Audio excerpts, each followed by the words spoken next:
आज 16 नवेम्बर दिन आज झारसुगुड़ा जिले में डिस्ट्रिक्ट प्रेस डे आज जेहेतु नेशनल प्रेस डे अच्छी आम डिस्ट्रिक्ट लेवल में सेलिब्रेट करूँ मु सबू मीडिया प्रतिनिधि को मु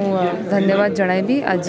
समस्ते उपस्थित रहिले एवं artificial intelligence media in the age of artificial intelligence topic थिला ता ऊपर आलोचना हैला मु समस्त को तांकर कोऑपरेशन पे उपस्थिति पे धन्यवाद देबी। सो आज नेशनल प्रेस डे ऊपर उपलक्ष्य रे मु हमर सबू मीडिया बंधु भौणी मान कांग्रेस बेस्ट विशेष जनइबी आमर डिपार्टमेंट तरफ ग्रेटिट्यूड जनइबी कि आज एते टफ समय रे आपनकर रोल रे भी बहुत चैलेंजेस अच्छी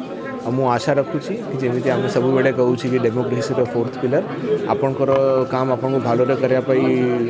माँ समलेश्वरी और जगन्नाथ आपन को हिम्मत देवे स्ट्रेंथ देवे आउ पुलिस आउ प्रेस आम सब बेड़े मिसिकी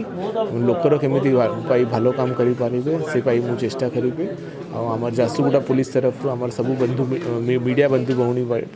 आमर दरवाजा सब बेड़े खुला अच्छी आम सब बेड़े कोऑपरेशन रू काम करेंगे से ही मोर आशा अच्छी। Thank you.